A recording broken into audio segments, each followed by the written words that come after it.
Hey there, everyone, and welcome back. Have you ever found yourself truly wondering how smart you are? It's a common thought, right? Totally. And maybe more importantly, what does smart even really mean? Because, let's be honest, intelligence is remarkably complex. It's so much more than just a single label. Absolutely. It's way too complex to just slap a number on it and call it a day. Right. So today we're going to explore some really fascinating source material to try and unpack what intelligence actually is. And look at what those famous IQ scores really measure. Exactly. And maybe most importantly, what truly shapes our minds throughout our lives.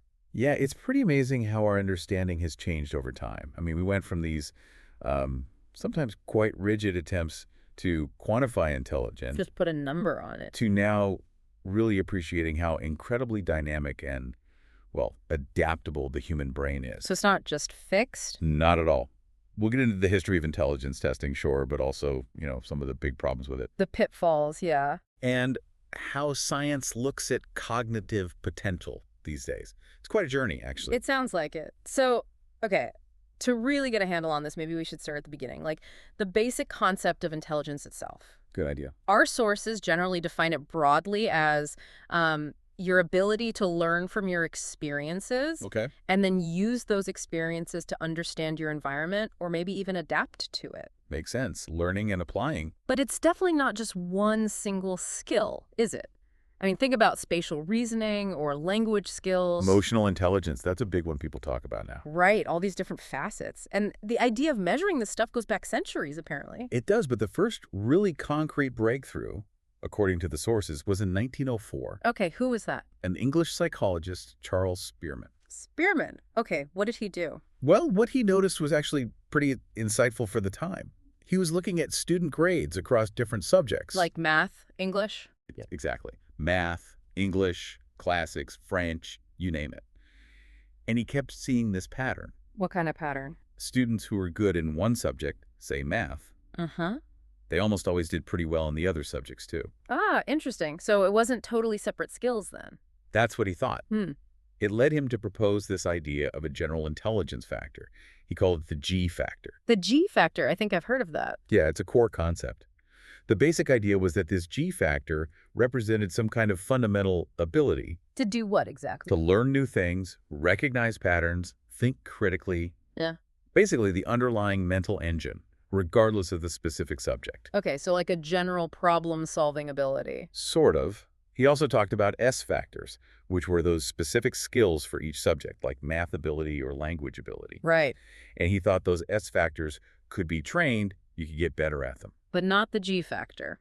Interestingly, Spearman initially believed the G factor itself was largely fixed, like you were born with a certain amount, an inherent trait. Huh.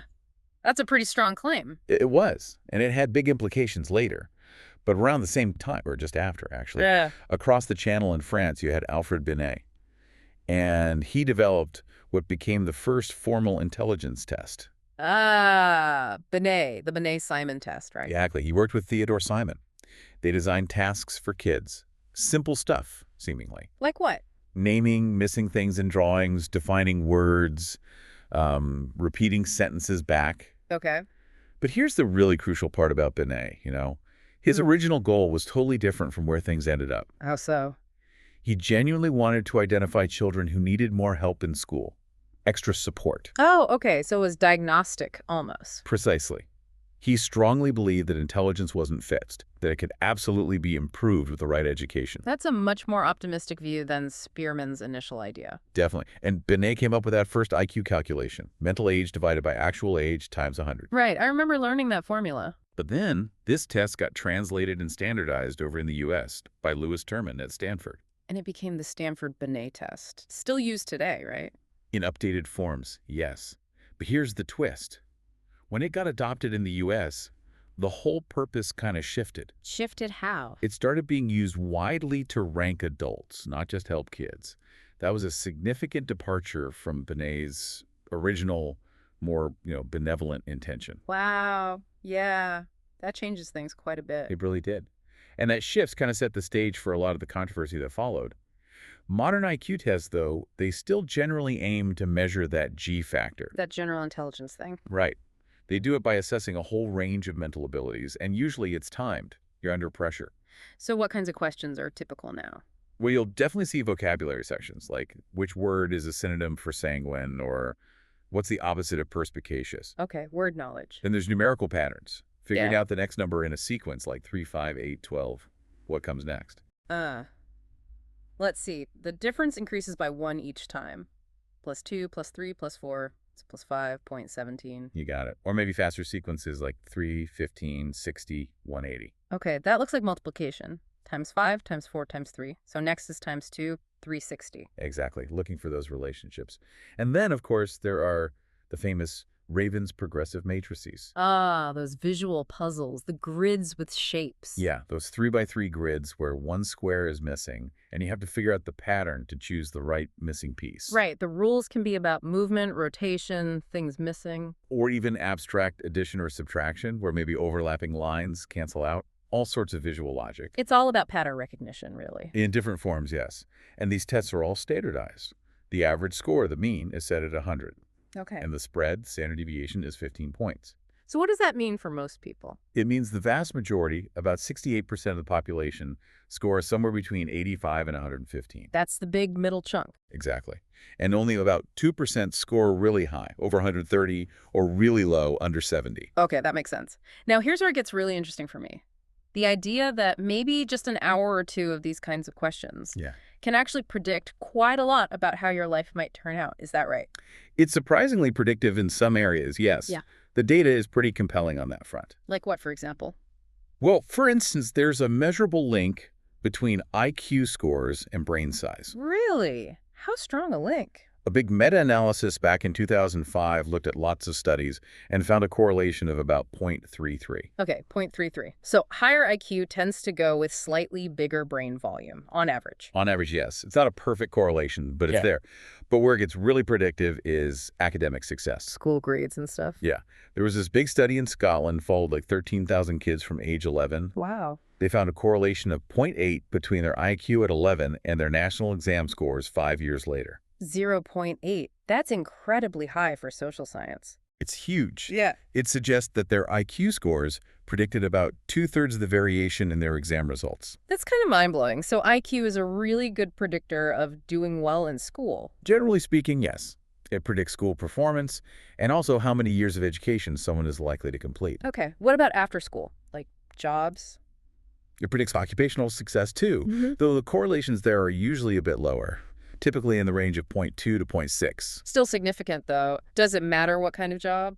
Yeah, it seems to be more predictive for more complex jobs, jobs that require more abstract thinking and problem solving. Makes sense. I mean, the U.S. military even uses it for recruitment.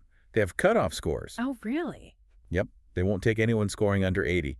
And they limit the intake of people scoring between 81 and 92 to just 20% of their recruits. Wow. Okay, so they see it as important for performance. Clearly. And here's another surprising one. Longevity.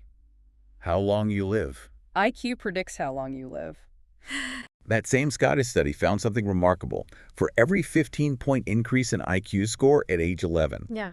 people were 27% more likely to still be alive at age 76. Get out! 27%. That's huge. It is. And it's not just a one-off finding. Other big meta-analyses have confirmed this link between higher childhood IQ and living longer. Why would that be? Better health decisions, better jobs with less risk. That's the thinking. Probably a combination of factors like better health literacy, higher socioeconomic status, leading to better healthcare, safer jobs, healthier lifestyles.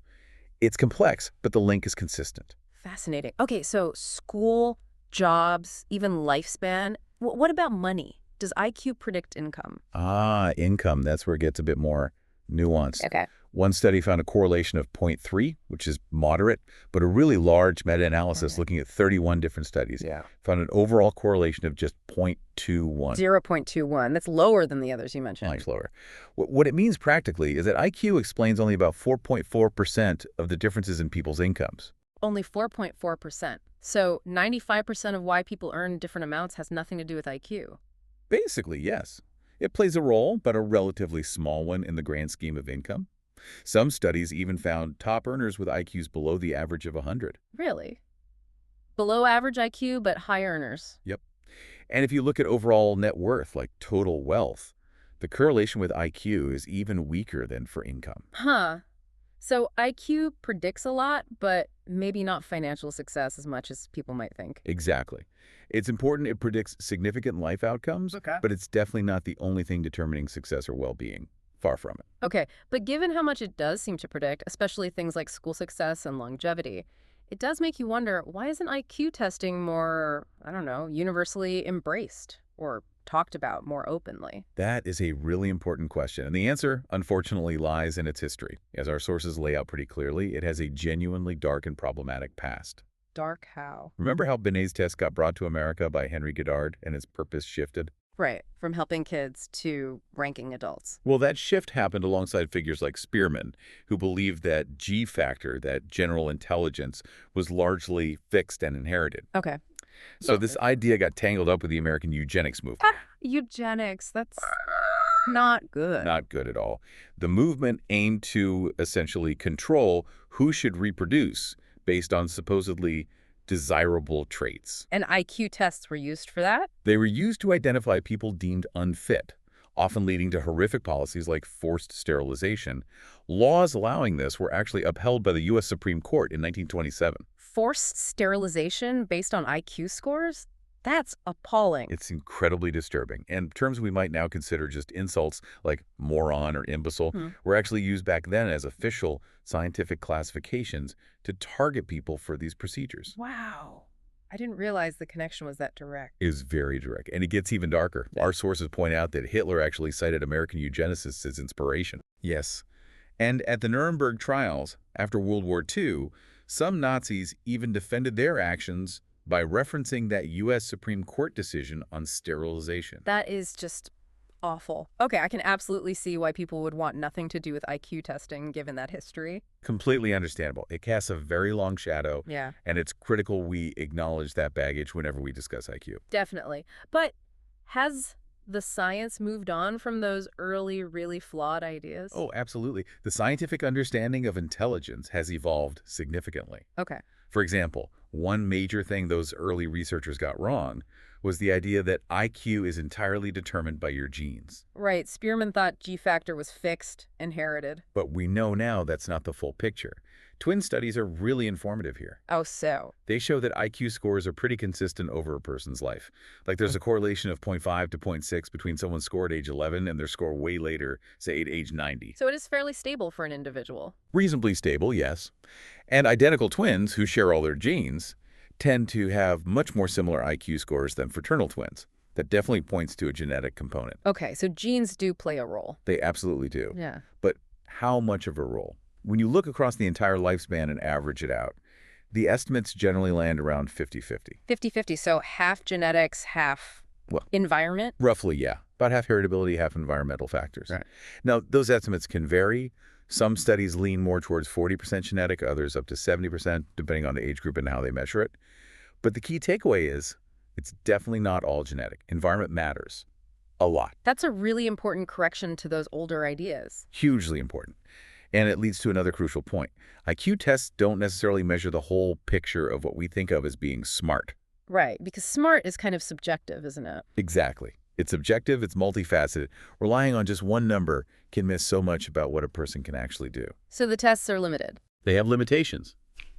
Remember, they were mostly designed for school settings, for traditional academic learning. Okay. So they might not be as reliable or fair for someone who's, say, still learning the language the test is given in. Right. That makes sense. Or for people from very different cultural backgrounds where the test hasn't been properly adapted or normed. Normed, meaning standardized for that group. Yeah, making sure the questions and scoring make sense for that specific population.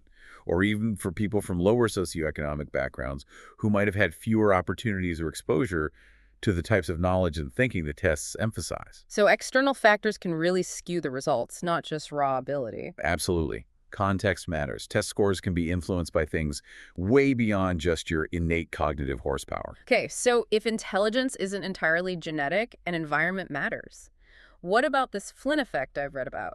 If general intelligence was fixed, how does that even happen? The Flynn effect. Yeah, that's a fascinating piece of the puzzle. James Flynn, the researcher it's named after, noticed this incredible trend. What trend? Average IQ scores across many countries have been steadily increasing for the past 100 years or so, Increasing? By how much? by about 2 to 3 IQ points per decade. Per decade. Wait, so over a century? That's like Yep. Totals around a 30-point increase, a massive jump. 30 points. That's huge.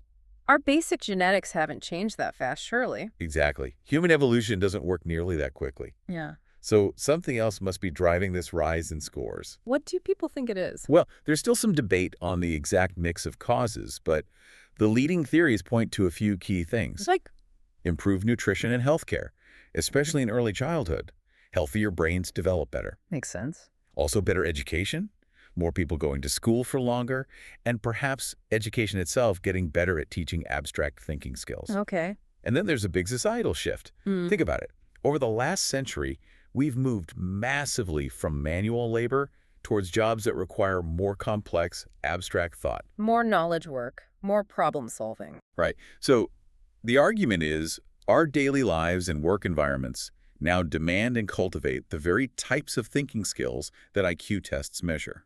We're just getting more practice. So the environment is basically making us better at taking these tests. That's a big part of the theory, yeah. It really reinforces that intelligence, or at least measured IQ, isn't some fixed, unchanging thing. It really does. So this leads to the idea that maybe there isn't just one kind of intelligence. Exactly. That's where the distinction between different types of intelligence becomes really useful. Scientists often talk about two main forms now. Okay, what are they? First, there's fluid intelligence. Think of this as your raw processing power. Like problem solving on the fly. Pretty much. It's your ability to learn new things quickly, process information, see patterns, and solve novel problems you haven't encountered before. Okay, fluid intelligence. What's the other one? That's crystallized intelligence. This is more like your stored knowledge base. So facts, vocabulary, things you've learned over time. Exactly. It's your accumulated knowledge, skills, and understanding built up over your lifetime. And how do these two types change as we age? That's another key difference. Fluid intelligence, that raw processing power, tends to peak in early adulthood, maybe your 20s or early 30s, and then might gradually decline slowly over time. Okay. But crystallized intelligence, your knowledge base, generally stays much more stable. It can even continue to increase well into older age as you keep learning and experiencing things. Ah, so you might get a bit slower at solving brand new puzzles, but your wisdom and knowledge keep growing. That's a good way to put it. And this ties into something really exciting. Brain plasticity. Plasticity, meaning the brain can change. Exactly. And not just when we're kids. The idea used to be that the brain was pretty much set after adolescence. Right. But we now know the brain continues to change, adapt, and reorganize itself well into adulthood. It's constantly remodeling. How do we know that? Well, remember those twin studies? Some of them have tracked people over many years using brain scans, and they've observed actual physical changes happening in adult brains year by year. Things like cortical thinning. The outer layer getting thinner in some areas. Yes, particularly in areas like the frontal cortex, involved in planning and decision-making and sensory motor areas. This happens at a rate of maybe 0.5 to 1% per year. Is thinning bad? Not necessarily bad. It might reflect processes like synaptic pruning, making connections more efficient. But here's the flip side. They also observed cortical thickening in other areas, Getting thicker. Where? especially in regions like the medial temporal lobe and the parahippocampal gyrus. These areas are crucial for memory and learning. So some parts thin, others thicken, even in adults. Right. It's a dynamic process. Yeah. But here's the really fascinating connection they found. What's that? They linked these brain changes to IQ. How? Adults with higher IQ specifically, scores over 110 in this study, showed more pronounced thickening in those medial temporal memory areas Okay, more thickening. and less thinning in the frontal cortex over time compared to people with average or below average IQs. Wow. So higher IQ is associated with a different pattern of brain changes in adulthood. Exactly. What's even more intriguing is that these patterns of brain change seem to be partly influenced by the same genes that influence IQ scores. Wait, so the genes influencing intelligence might also be influencing how the brain physically changes over time? That's what the evidence suggests. It implies that this ongoing brain plasticity isn't just random noise. It's actually functionally related to our cognitive abilities, to intelligence itself. So the brain's ability to change is linked to how smart we are. It looks that way. The thinning might be related to refining connections, getting rid of less useful ones, while the thickening happens in areas known for their plastic potential, their ability to adapt and learn. That's incredible. It really paints a picture of the brain as this constantly evolving organ. It really does. Which brings us to the big question, right? Can we actually get smarter if intelligence isn't totally fixed, if our brains keep changing? Can we influence that process? That's the million-dollar question. And our sources offer some pretty intriguing answers. But first, let's bust a few myths. Okay, let's clear the air. What doesn't work? Well, you might think just grinding away, taking IQ test after IQ test, will make your score shoot up. Yeah, practice makes perfect. It's debatable. You'll likely get better at taking that specific type of test. You'll learn the format and strategies. But whether that translates to a real increase in underlying general intelligence is less clear. Okay, so practice effects might not equal smarter brains. What else? Those online quizzes that pop up everywhere. Test your genius level IQ based on, like, trivia or spotting tiny differences in picture. Oh yeah, those clickbait things. Our sources are pretty blunt. Totally bunk. They have almost nothing to do with measuring the cognitive abilities assessed in real, scientifically validated IQ tests. Right, because real tests are measuring things like arithmetic, abstract logic, vocabulary, spatial reasoning. Yes, exactly. Much more fundamental cognitive processes. However, that doesn't mean scores are totally immovable. Oh, what can influence your score on a real test? Motivation's a big one. Hmm? If you're not trying, especially if you start with a lower score, just being motivated can apparently boost your score by as much as 20 points. 20 points just from trying harder. Wow. Yeah. And dedicated coaching or training on test-taking strategies can also help, maybe adding around 8 points on average. Strategies like what? Knowing when to skip a tough question and come back. How to use process of elimination when it's worth guessing versus leaving it blank. That kind of test savviness. Okay, so being a good test taker helps. It does. Even managing anxiety plays a role. A little bit of pressure can sharpen focus, but too much anxiety will definitely drag down your performance. Right, makes sense. So test strategy and motivation help with the score, but if practicing the test itself isn't the key to actually getting smarter, what is? What really works? Okay, so what does genuinely seem to boost underlying cognitive abilities? The research highlights a few key areas. Laid it on us. Looking at the big picture, probably the single most consistent, robust, and long-lasting way to raise intelligence is education. Just going to school, learning stuff. Pretty much. There was a huge meta-analysis, looked at data from over 600,000 people, Wow. and it found that each additional year of formal education causally increases IQ by somewhere between 1 and 5 points. 1 to 5 points per year of school, that adds up. It really does. And crucially, this effect isn't just temporary. It seems to last across the lifespan, and it boosts different types of cognitive abilities, both fluid and crystallized intelligence. So education genuinely makes you smarter in multiple ways. The evidence for that is very strong. It really underscores the power of structured learning environments. Okay, education is key. What else? You mentioned fluid intelligence earlier, the problem-solving kind. Can we improve that? Yes, and this is really exciting because for a long time, fluid intelligence was thought to be pretty much innate, unchangeable. Right. But studies are now showing that training your working memory can significantly improve fluid intelligence. Working memory. That's like your mental scratch pad, right? Holding info in mind while you work with it. Exactly that. Your temporary mental workspace. There are tons of exercises and games online designed to specifically train working memory. So practicing those can actually boost your raw problem-solving ability. The research suggests it can. It's an active area of study, but the results are promising. Cool. Okay, education, working memory training, anything else? Get ready for this one. Aerobic exercise. Exercise, like running, biking. Yep. Regular aerobic exercise is often cited as perhaps the most effective known intelligence booster among lifestyle factors. Seriously. How does running make you smarter? It does several things. It increases a protein called BDNF, brain-derived neurotrophic factor. Okay, what does that do? BDNF is like fertilizer for your brain. It's crucial for the growth of new brain cells and for forming new connections between them. So exercise helps build a better brain, physically. Yes. It also specifically boosts the size of the hippocampus, The memory center we talked about earlier. the very same, which is vital for verbal memory and learning new things. Wow. Okay, aerobic exercise is powerful. What about lifting weights? There's some positive evidence for strength training too, though the link seems strongest with aerobic activity. How often should you do it? The recommendation is usually aiming for 3 to 4 times a week. And interestingly, doing it earlier in the day, like in the morning, might give you the biggest cognitive boost throughout the rest of the day. Good tip. Exercise for brain power. Love it. And it's not just traditional exercise either. Engaging in cognitive games helps too. Like Sudoku or crosswords. Those can be good, but also things like jigsaw puzzles. They've been shown to improve spatial awareness, what researchers call spatial cognition. Huh. Games like Scrabble are great too.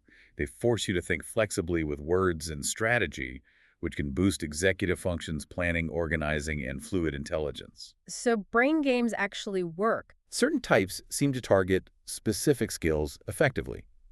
Even things like multimodal training programs that combine physical fitness, cognitive exercises, and maybe mindfulness practices. Mindfulness too. Yeah, those combination approaches have shown promise in improving things like visuospatial reasoning and fluid intelligence. Interesting mix. What about just reading or learning a language? Good question.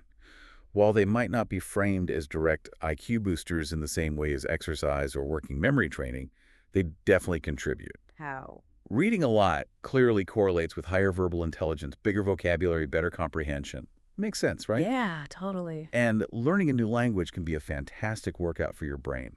It really forces you to think about language structure, nuances of meaning. It helps verbal reasoning. It seems to, yes, by making you more consciously aware of how language works. Okay, so lots of things we can do individually. Education, exercise, brain training, reading. But you mentioned environment matters a lot. What about bigger societal factors? Right. Beyond what we can do as individuals, the broader societal context plays a huge role in how intelligence develops and gets expressed. And this is where some really important and sometimes sobering research comes in. Like what? Let's talk about the Abecedarian Project. Have you heard of it? Vaguely. It was a long-term study, right? Focused on early education. Exactly. A landmark study. It started in the 1970s and tracked 104 participants, almost all of them Black, from families living in deep poverty. They followed them from infancy all the way up to age 45. From infancy to middle age. That's incredible commitment. It really is. Half the kids were randomly assigned to a control group, receiving basic nutritional and social support. The other half got that, plus 5 years of intensive, high-quality early childhood education starting from just a few months old. 5 years of really good preschool, basically. And more, including family support. Yeah. So what happened? Yeah, what were the results? Well, initially, the results were very promising for the group that got the early education intervention. They did better. Significantly better. Both the boys and the girls in the program showed big initial gains in IQ scores and academic skills compared to the kids in the control group. Okay, so early education worked. That's great news. It is. But here's where the story gets more complicated and reveals those societal factors we talked about.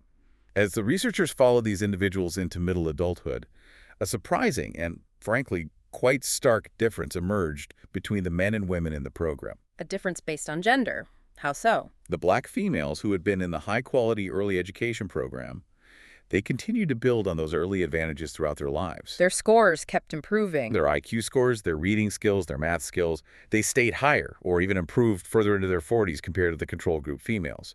The early boost seemed to set them on a positive trajectory that lasted. Okay, that's fantastic for them. What about the males? That's the sobering part. The Black males who had been in the same intensive early education program, their initial gains started to fade over time. They faded. Yeah. By the time they reached their mid-40s, their average scores on cognitive tests were basically the same as the scores of the men in the control group, the ones who didn't get the special early education. Wait, so the entire advantage disappeared for the men over the long run? That's what the data showed, a really troubling divergence. Why? Why would the benefit last for the women but not for the men if they had the exact same early intervention? This is where the study points towards what they call the societal toll, particularly on Black males. Societal toll, meaning what? The researchers suggest that even after getting that great early start, Black boys and men often face unique and persistent headwinds as they go through school and into the community. Headwinds like? Things like experiencing harsher discipline in schools compared to girls or white peers, facing lower expectations from some teachers, more frequent experiences with racial profiling, both in school and outside it. Ugh, systemic biases. Exactly. The argument is that these ongoing negative experiences, this sense that maybe society doesn't value their success or potential in the same way, it starts to chip away at things. It leads to disengagement. That seems to be the hypothesis.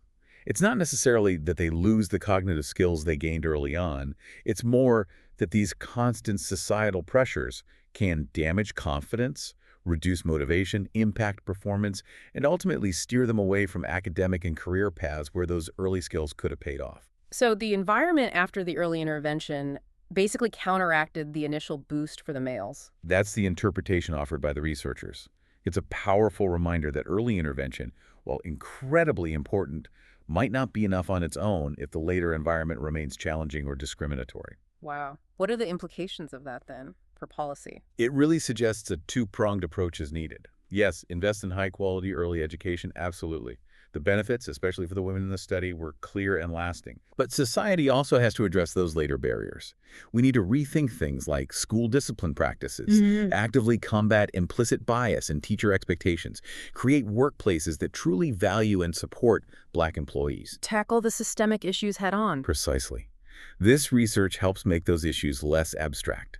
It shows the real, measurable, long-term impact they can have, even on people who got the best possible start. It's about creating an environment where potential isn't just nurtured early on, but is allowed to flourish throughout life. That's a really powerful finding. It brings it all together, the individual potential, the early environment, and the ongoing societal context. It really does. So when we wrap our heads around all of this, it seems pretty clear that while having a high IQ might often be linked to success, it's definitely not the only game in town, right? Not by a long shot. It's one factor, sometimes an important one, but so many other things matter just as much, if not more. Like what? Well, things like your socioeconomic background, obviously. The kind of environment you grow up in, the opportunities, the resources, the stability. Parental influence. Huge. Parents fostering things like self-confidence, perseverance, grit, as some call it, encouraging open-mindedness, creativity, critical thinking skills. Those qualities can be way more impactful in the long run than just a raw IQ score. Yeah, I remember reading that Stephen Hawking quote, something like, people who brag about their IQ are losers. Huh. Yeah, I think that sums it up nicely. The score itself tells you something, gives you some information, but it doesn't dictate your whole life story. So the real value isn't obsessing over the number, but maybe focusing on developing actual knowledge, developing those analytical skills. Exactly. And cultivating that trait of being open to experience. There's actually a known correlation between openness, being willing to try new things, explore new ideas, and IQ. Oh, interesting. So being curious and adventurous actually helps you learn more. It makes sense, doesn't it? The more you expose yourself to new information and new challenges, the more opportunities your brain has to learn, adapt, and grow stronger. The more willing you are to try, the smarter you'll likely become. I like that. It puts more agency back in our hands. It does. Wow, what a journey we've taken here. We started with trying to pin down intelligence with a number. Yeah, those early attempts with Spearman and Binet. Then uncovered the really problematic history tied up with eugenics. A crucial piece to remember. Moved on to understanding the amazing plasticity of our brains, how they keep changing. The fluid versus crystallized intelligence, the physical changes. And realizing the huge impact of both what we do, exercise, learning, training our minds, and the world around us, the environment, society. The Flynn effect, the Abecedarian project results. It really feels like intelligence is so much more complex and maybe more malleable, more within our influence than we often think. I think that's a perfect summary. It's not just some fixed lottery ticket you get at birth. Yeah. And zooming out one last time, that connection between ongoing brain change throughout adulthood and our cognitive function is profound. That link between plasticity and IQ. Right. The fact that the genes influencing how our brains change might be tied to our very ability to adapt to a constantly shifting world. It's a big idea. It really is. And it leaves us with a couple of really important questions, doesn't it? First, for society. If our brains can keep evolving, if intelligence can grow, what more can we do to create environments where absolutely everyone, no matter their background, is genuinely empowered to reach their full cognitive potential? How do we remove those barriers we talked about? That's a massive challenge. It is. And then, maybe more personally for each of us listening, knowing our brains are capable of change, what more can you do? How can you actively engage your brain in new, challenging ways? Maybe it means embracing that Einstein idea. He said something like, one must develop an instinct for what one can just barely achieve through one's greatest efforts. Pushing ourselves just beyond our comfort zone. Exactly. Constantly stretching, constantly learning. because it seems like that's how intelligence truly grows. Powerful thoughts to end on. Definitely gives us a lot to chew on. Thank you so much for joining us on this exploration of intelligence.